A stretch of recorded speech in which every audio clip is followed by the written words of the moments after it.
June 4, 1942. 7 a.m. The fate of the Pacific War hung by a thread.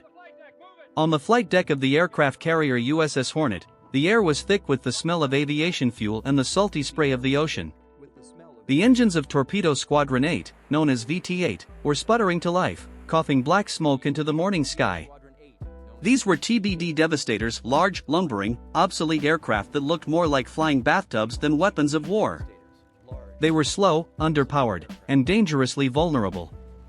With a heavy Mark 13 torpedo strapped to their bellies, they had a top speed of barely 100 knots and had to fly straight and level to attack, making them perfect targets. Every man in the cockpit knew they were climbing into flying coffins. Leading them was Lieutenant Commander John C. Waldron. He was a hardened veteran, part Oglala Lakota Sioux, known for his intense intuition and a complete lack of patience for incompetent bureaucracy. He was not a man who followed orders blindly, he followed his instincts. That morning, in the ready room, the atmosphere was tense. The air group commander aboard the Hornet, Stanhope Ring, had ordered the entire strike force to fly west, following a best guess on where the Japanese fleet might be hiding. Waldron looked at the navigation charts and felt a pit in his stomach. He knew it was wrong. He argued violently with his superiors, pointing to the southwest. "They are not there," he insisted, his voice rising over the briefing room chatter. "They are to the southwest." But he was overruled. He was ordered to follow the group.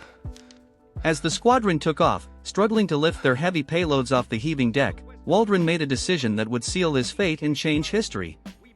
Once they were airborne, he looked at the formation ahead of him heading west towards empty ocean. He couldn't do it. He couldn't lead his men on a flight to nowhere while the enemy closed in on Midway.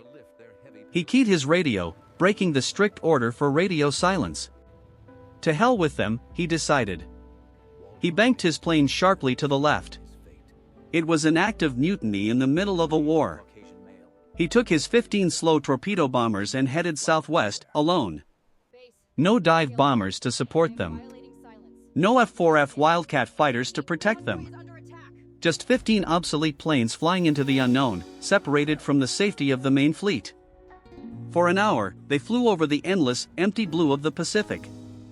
The only sound was the drone of the radial engines and the wind rattling the canopies. Fuel gauges dropped lower and lower. The young pilots behind him, some flying their very first combat mission, were terrified. They trusted their commander, but the ocean was vast and unforgiving. If Waldron was wrong, they would run out of gas and ditch in the shark-infested waters, never to be seen again. Doubt began to creep in.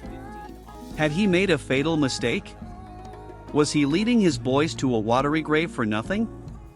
Then, at 9:15 a.m., Waldron saw it. Smudges of dark smoke staining the horizon. He squinted through the glare of the sun. He was right. Spread out before him was the Kido Butai, the Imperial Japanese Navy's main strike force. It was a terrifying sight. For massive aircraft carriers, the akagi, kaga, soryu, and hiryu dominated the sea, surrounded by a ring of steel battleships and cruisers.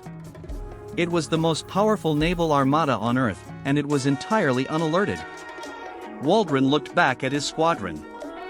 15 fragile planes against an entire fleet. He knew the odds were impossible. He knew the Japanese Zero fighters would be waiting. But he also knew this was their only chance. He keyed his radio one last time, his voice calm, steady, and devoid of fear. "My greatest hope is that we encounter a favorable tactical situation, but if we don't, I want each of us to do our utmost to destroy our enemies. If there is only one plane left to make a final run-in, I want that man to go in and get a hit. May God be with us." He dipped his wings, signaling the attack. They were not turning back. 9:20 a.m. The moment Torpedo Squadron 8 descended from the clouds to begin their attack run, the gates of hell opened up beneath them. To the Japanese sailors on the decks of the Kido Butai, the American planes looked pathetic, slow, lumbering targets that seemed to hang in the air like kites. But to the 15 pilots of VT-8, the sight in front of them was a nightmare made real. They were flying straight into a wall of steel. The Japanese fleet was not just a collection of ships, it was a fortress. Battleships and cruisers turned their broadsides to the incoming Americans, their anti-aircraft guns cranking down to sea level to churn the water into a frothing white geyser of shrapnel and explosions. But the real terror did not come from the ships. It came from above. The Japanese Combat Air Patrol, consisting of over 20 Mitsubishi A6M-0s, spotted the unescorted bombers. The Zero pilots couldn't believe their eyes. In naval warfare, sending torpedo bombers without fighter protection was suicide. It was a slaughter waiting to happen. Screaming down from 10,000 feet, the Zeros pounced on the slow-moving Devastators with the ferocity of sharks smelling blood. The mismatch was absolute. The American planes were flying at barely 100 knots, struggling to keep their torpedoes steady. The Zeros, agile and armed with devastating 20mm cannons, slashed through the formation at will. The massacre began instantly. The airwaves, previously silent, filled with the chaotic screams of dying men. Zeros at 6 o'clock. My engine is gone. They're all over us. One by one, the Devastators were ripped apart. Aluminum skin shredded under cannon fire, wings sheared off, and fuselages erupted into fireballs that tumbled violently into the Pacific. Lieutenant Commander Waldron, leading the charge with a grim determination, never wavered. He locked his sights on a carrier, ignoring the tracers zipping past his canopy. A burst of gunfire raked his plane, setting the left fuel tank ablaze. Waldron stood up in his cockpit, trying to escape the flames, perhaps to bail out, but it was too late. His plane nosed over and slammed into the ocean, taking the rebel commander to a watery grave. Within minutes, the formation was decimated. There were no tactics left, only survival. The young pilots, many of whom had never seen combat, pushed their throttles to the firewall, trying desperately to get close enough to drop their torpedoes before they died. But the wall of flak was impenetrable. 7 planes down. 10 planes down. 12. The ocean surface was littered with burning oil slicks and the debris of what had been a proud squadron. Finally, only one plane remained. Ensign George Gay, a young pilot from Texas, found himself alone in the sky. His rear gunner was dead, slumped over his weapon. His controls were sluggish, his wings riddled with bullet holes, and blood was soaking his flight suit from wounds in his arm and leg. Yet, he kept flying. He flew straight at the massive carrier Kaga. He pressed the release button, feeling the plane lurch upwards as the heavy torpedo dropped away. He pulled back on the stick, his shattered plane barely clearing the flight deck of the Japanese carrier. He was so close he could see the terrified faces of the Japanese deck crew running for cover. As he cleared the ship, 5 Zeros swarmed him. There was no escape. His plane was smashed into the water. Gay managed to claw his way out of the sinking cockpit, grabbing a black seat cushion as he surfaced. He hid under the cushion, floating in the middle of the Japanese fleet, the sole survivor of the attack. The silence that followed was deafening. 15 planes had launched. 15 planes had been shot down. 30 men had flown into the Valley of Death, and 29 were dead. Not a single torpedo had hit a Japanese ship. On the bridge of the flightship Akagi, the Japanese officers cheered and laughed. They mocked the American incompetence. They believed they had wiped out the enemy threat with ease. They felt invincible. But in their arrogance, they missed the fatal detail. In their frenzy to slaughter the helpless torpedo bombers, every single Japanese Zero fighter had descended to sea level. The entire Japanese defensive screen was now buzzing right above the waves, distracted, low on fuel, and looking down. The high-altitude sky, the roof of the world, was completely empty. The sacrifice of Torpedo Squadron 8 had not been in vain. They had been the bait. And while the Japanese were celebrating their easy victory, they didn't look up to see the angel of death arriving through the clouds at 15,000 feet. High above the carnage, at 15,000 feet, the sky was eerily silent. While the Japanese Zeros were busy skimming the waves, slaughtering the last remnants of the torpedo bombers, Lieutenant Commander Wade McCluskey was leading 2 squadrons of SBD Dauntless dive bombers from the USS Enterprise. They were running on fumes. McCluskey had already pushed his planes beyond their safe return limit searching for the enemy. His fuel gauges were bouncing on empty. He had a choice, turn back to safety or fly on into the unknown and risk ditching in the ocean. He chose to fly on. Following the wake of a lone Japanese destroyer, the Arisher, which was rushing back to the main fleet, McCluskey found what he was looking for. Below him, the sea opened up to reveal the prize. The Kido Butai. The 4 Japanese carriers were maneuvering violently, their wakes carving white scars into the deep blue water. Their flight decks were cluttered with aircraft refueling and rearming for a strike against the American fleet.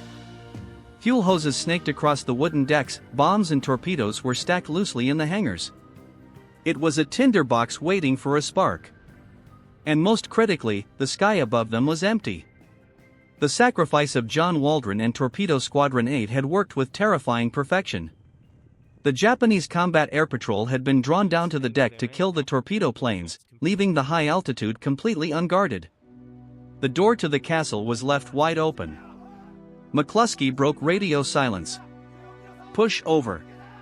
The SBD Dauntless bombers peeled off into a near-vertical, 70-degree dive.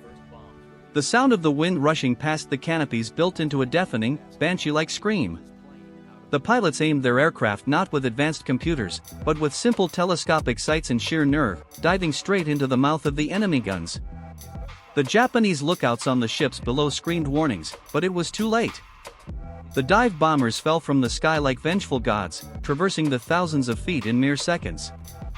At 10:22 a.m., the world changed. The first bombs released. Lieutenant Dick Best, leading a section of bombers, realized a targeting error had sent almost everyone after the Kaga. He violently pulled his plane out of the dive and banked toward the flagship, Akagi. He had only 2 wingmen with him. 3 planes against the flagship of the Imperial Navy. Best dove. His first bomb missed. His second bomb missed. But his third bomb, often called the Golden BB of the Pacific War, punched squarely through the flight deck of the Akagi. It penetrated deep into the hangar deck before detonating amongst the fueled planes and stacked ordnance. The explosion was cataclysmic. It turned the insides of the mighty ship into a blast furnace instantly, buckling the flight deck and trapping the admiral in a prison of fire. Simultaneously, the carrier Kaga was annihilated. 4 1,000-pound bombs slammed into her. The explosions were so violent they vaporized the bridge crew and ignited the aviation fuel lines.